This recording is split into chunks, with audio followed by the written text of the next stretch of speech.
Shalom bien-aimés, shalom peuple de Dieu.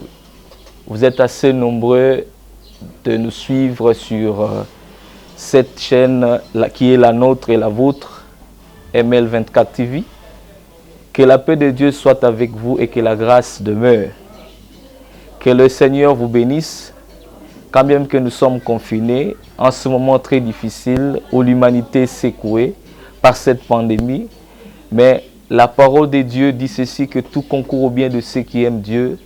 Et nous bénissons le Seigneur pour ce moment parce que nous savons qu'il est au contrôle de toutes choses. Je bénis nos bien-aimés qui sont vraiment à travers le monde et qui sont scotchés devant leurs écrans, devant leur computer pour nous suivre, pour suivre cette émission. Parce que le Seigneur nous a donné une pensée et nous sommes venus apporter cette nourriture afin que votre âme soit délivrée. Car il est écrit, vous connaîtrez la vérité et la vérité vous affranchira. Seule la vérité qui peut nous affranchir, seule la vérité qui est Jésus-Christ peut nous faire sortir de nos problèmes et de nos situations que nous traversons. J'aimerais ensemble que nous puissions une fois de plus recommander ce moment. Un moment précieux, un moment fantastique, un moment formidable où le Seigneur veut en sorte que nous puissions être délivrés, où le Seigneur veut en sorte que nous puissions être sauvés par sa grâce, par son amour. Alléluia. J'aimerais une fois de plus vous inviter et que ce moment soit vraiment un moment merveilleux.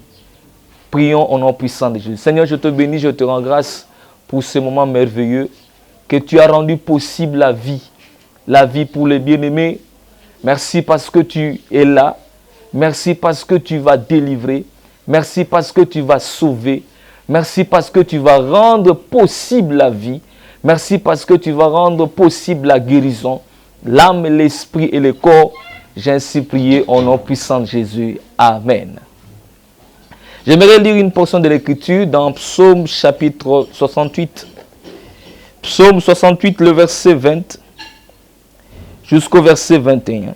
Béni soit le Seigneur chaque jour.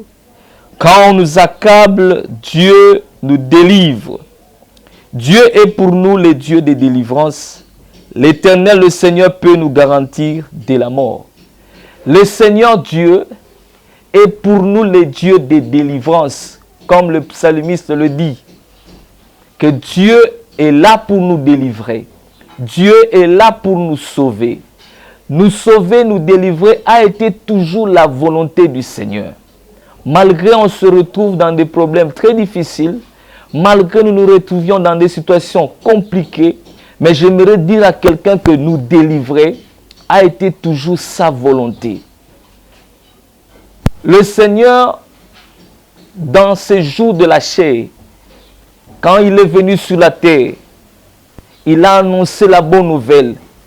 Il nous a montré même l'objectif de sa mission. Dans Luc 4, le verset 18, quand vous descendez, il dit « L'Esprit du Seigneur est sur moi et il m'a oint pour annoncer la bonne nouvelle aux pauvres, guérir ceux qui ont le cœur brisé, délivrer les captifs, renvoyer libres les opprimés. » C'est-à-dire que la volonté de Dieu, sa mission sur la terre, c'était de nous délivrer, bien-aimés, d'apporter le salut à l'homme. Depuis l'éternité, dans la pensée de Dieu, Dieu a toujours voulu délivrer l'homme. Malgré l'homme a été dans le péché, mais le Seigneur n'a pas laissé l'homme vivre la mort éternelle, les conséquences du péché jusqu'à sa fin, mais le Seigneur est venu le délivrer. C'est pour dire que nous délivrer a été toujours la volonté du Seigneur. Mais cependant, il nous arrive des fois, nous vivions des situations très difficiles. Nous prions, nous gênons, nous servons le Seigneur. Et des fois, nous sommes fidèles, nous craignons Dieu. Mais les choses ne changent pas.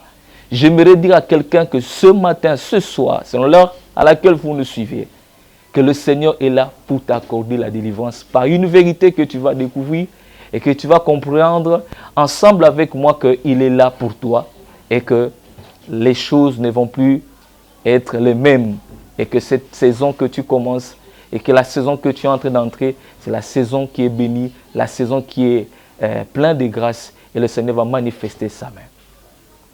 Il y a un peuple qui s'est retrouvé dans des situations très difficiles. Là, nous sommes dans Exode chapitre 3, le verset 7 jusqu'au verset 10. C'est Israël. Dieu a dit à Moïse ceci. J'ai vu la souffrance de mon peuple. J'ai entendu les cris de ce peuple. J'aimerais beaucoup plus lire pour la précision, afin que nous puissions savoir et que nous puissions comprendre la pensée de l'Écriture. Il dit, j'ai vu la souffrance de mon peuple qui est en Égypte, et j'ai entendu les cris que lui font pousser ses oppresseurs, car je connais ses douleurs. Je suis descendu pour les délivrer de la main des Égyptiens et pour le faire monter dans un pays, un beau vaste pays, dans un pays coule le lait et le miel, dans le lieu qu'habitent les Cananéens, les Étiens, les Amoréens, les Phérésiens, les Éviens et les Jébusiens. Dieu a vu la souffrance de son peuple. Dieu a entendu les cris de son peuple. Il s'est décidé de venir délivrer le peuple. C'est là où j'aimerais un peu ouvrir cette parenthèse, ce point, pour parler un peu de la souffrance. Parce qu'on se retrouve devant des impasses, devant des difficultés, devant des situations très difficiles. Et nous ne savons pas comment est-ce que nous pouvons nous en sortir. Nous ne savons pas comment est-ce que nous pouvons faire. Des fois, on prie, on gêne, on donne les offrandes, on est fidèle aux dîmes, mais rien ne change. Et des fois, on peut se poser même la question comme le prophète Jérémie, qui dit, pourquoi ma souffrance est-elle continuelle? Pourquoi cette plaie est-elle douloureuse? Elle ne veut-elle pas se guérir? Serais-tu pour moi comme une source d'eau qu'on n'est pas sûr, comme une source de déception? Mais j'aimerais dire non, Dieu ne peut pas être une source de déception pour quelqu'un. Mais cependant, on se pose tant de questions.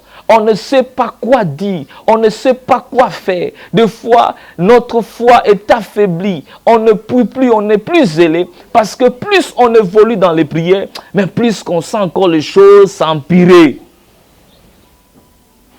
J'aimerais dire à quelqu'un ce matin. À ce qui concerne la souffrance, tu dois retenir une chose. Et qu'il y a deux versets qui nous aident et qui nous montrent comment est-ce qu'on peut sortir dans la souffrance. Le premier verset, c'est l'Ecclésiaste 7, le verset 14, où le prophète Salomon dit ceci, « Au jour du bonheur, sois heureux, mais au jour du malheur, réfléchis. » Ça, c'est le premier verset qui nous aide d'abord. Parce qu'on se retrouve dans la souffrance, mais la première des choses, on prie. Parce qu'il nous est recommandé dans le deuxième verset, selon Jacques 5, 13, que celui qui est dans la joie, qu'il chante. Mais celui qui est dans la souffrance, qu'il prie. Donc, c'est-à-dire celui qui est dans la souffrance, l'attitude qu'il doit avoir, c'est de prier. Mais prier ne suffit pas seulement, mais ce qui est plus important, c'est de réfléchir. Réfléchir sur quoi? Réfléchir sur ce que je vis, ce que j'endure, ce qui m'arrive. Quelle est sa source? Elle tire sa source où? Je peux beau prier, mais si je n'ai pas la révélation d'où tire ma souffrance, je pourrais faire des années, des mois, des temps, mais rien ne change. Parce que ma prière ne correspond pas à ce qui se passe. Je peux beau chanter, beau servir le Seigneur, mais si je n'ai pas la révélation, je ne comprends pas d'où vient ce qui m'arrive, il me serait très difficile, bien aimé, d'avoir de bons résultats. Et nous devons réfléchir pour savoir où tire ma souffrance. Cette souffrance vient d'où? Quelle est son origine? Quelle est sa source? Et là, maintenant, j'aimerais dire à quelqu'un que tu dois savoir qu'il y a trois sources d'où viennent nos souffrances. J'aimerais aller petit à petit pour que tu comprennes. Et maintenant que tu puisses bien orienter ta prière afin d'avoir de bons résultats. Il y a trois sources d'où tire ou d'où vient notre souffrance. Trois points essentiels à retenir, à ne pas oublier. Même si tu auras tout oublié, mais retiens ceci. Lorsque tu auras tout oublié, retiens quand je me retrouve devant une situation très difficile, devant les impasses, devant la tempête, devant ceci, devant la calamité, devant même cette pandémie. La première des questions qu'on doit savoir, le premier point qu'on doit retenir, c'est que nous devons savoir l'origine d'où vient notre souffrance. Bien-aimé, la souffrance de l'homme peut venir de Dieu lui-même. C'est là où beaucoup de gens ne comprennent pas. Dieu lui-même qui est votre Père, Dieu lui-même qui est notre Père, c'est Dieu d'amour. C'est là où les gens ne comprennent pas, mais disent, ah, comment un Dieu d'amour? Je l'ai reçu. Il m'a dit ceci, il m'a dit cela. J'ai reçu la promesse. Il m'a dit dans sa parole qu'il sera avec moi. Mais cependant, les choses se compliquent. Pourquoi je vis la souffrance? Il y a des questions qui nous arrivent, des pareilles questions. Mais j'aimerais dire à quelqu'un que Dieu lui-même peut être l'auteur de ta propre souffrance. Peut-être tu peux chercher l'oncle, la tante, ceci, cela, le voisin. Non, il n'y a pas de voisin, il n'y a pas de tante, il n'y a pas... Mais Dieu lui-même est derrière la souffrance. Pour te faire comprendre ceci, tu pourras lire Exode que je viens de citer. Vous allez comprendre que Israël se retrouve dans la captivité. Israël se retrouve dans la servitude, en Égypte, dans la souffrance atroce. Ce n'est pas que le peuple en a voulu ainsi. Ce n'est pas que le peuple en a voulu de son propre gré. Non. Israël s'est retrouvé dans la souffrance. Peut-être je pourrais même dire en ce moment-là, un hébreu pourra comprendre que c'est normal. Mais si on revient, on réveille Abraham, Abraham dira à ses descendants, non. Dieu m'avait déjà parlé ainsi dans Genèse 15, 13 jusqu'au verset 15. Il a dit que Abraham, sache que tes descendants seront étrangers dans un pays qui ne les sera point à eux. Ils seront asservis. On les opprimera pendant 400 ans. Mais moi, Dieu, je jugerai la nation sur laquelle ce peuple a été asservi. Et ils sortiront avec de grandes richesses.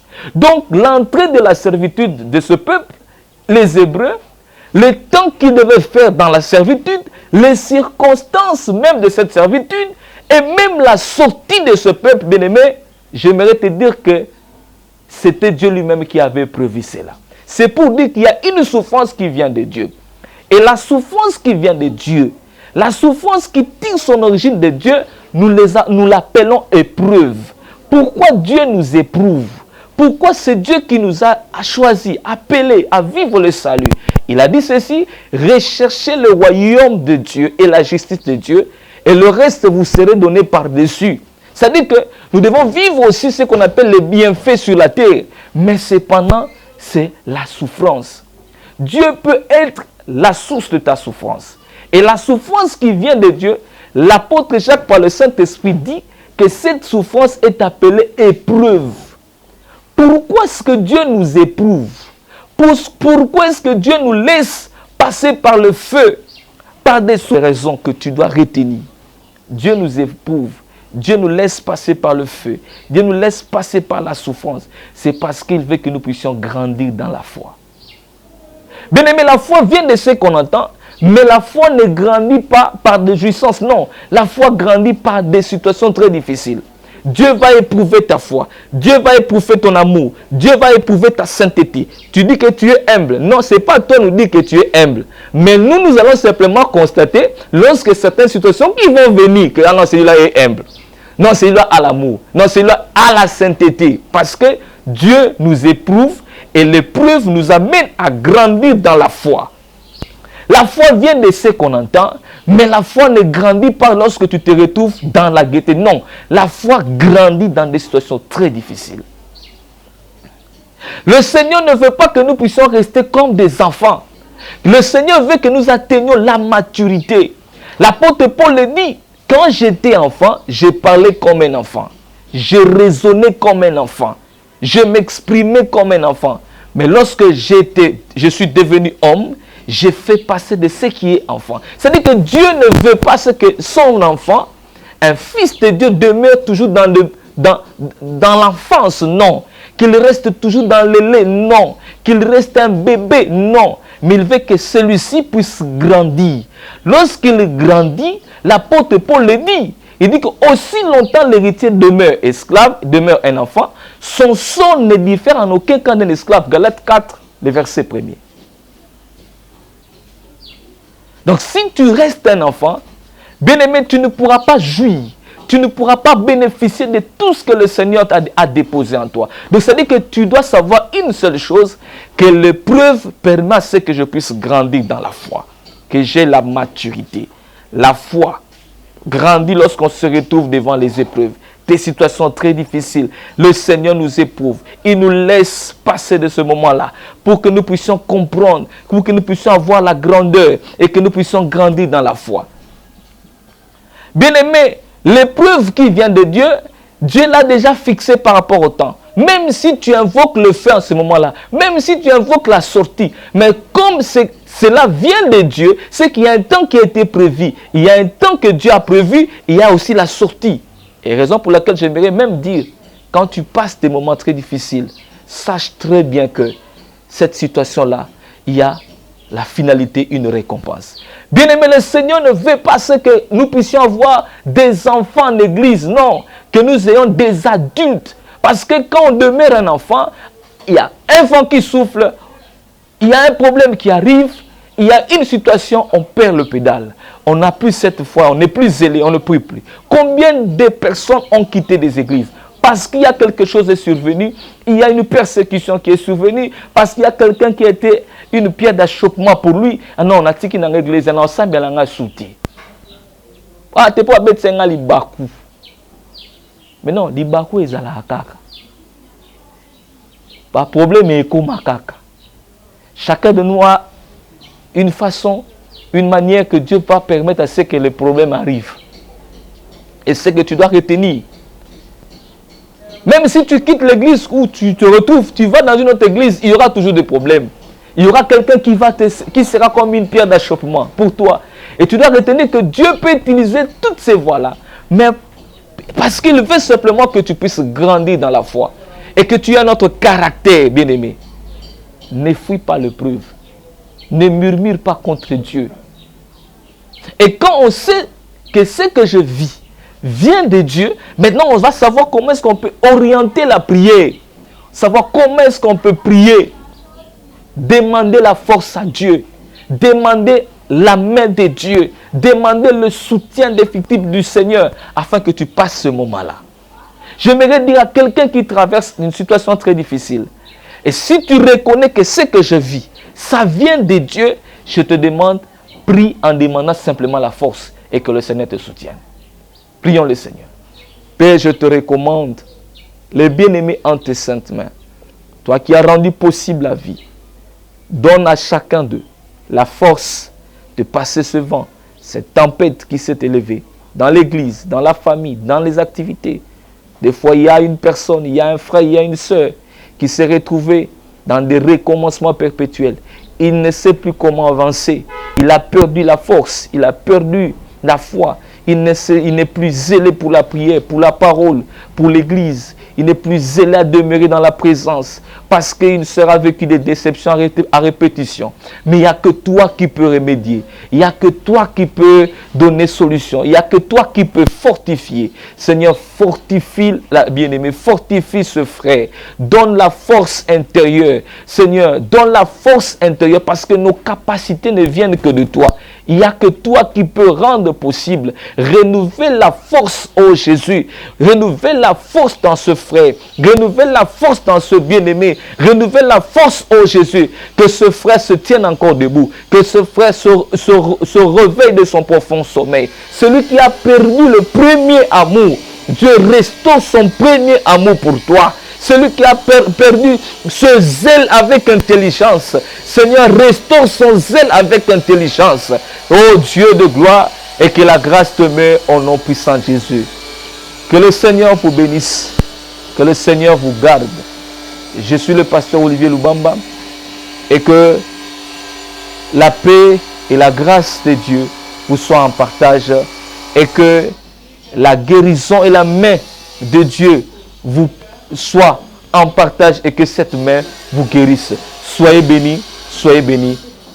J'aimerais beaucoup plus vous inviter aussi à s'abonner sur notre chaîne ML24 pour suivre à tout moment nos prédications, nos interventions, nos temps de prière, parce que nous aurons aussi des temps de prière et nous voulons aussi recevoir de vous le sujet des prières parce qu'on est là pour prier pour vous.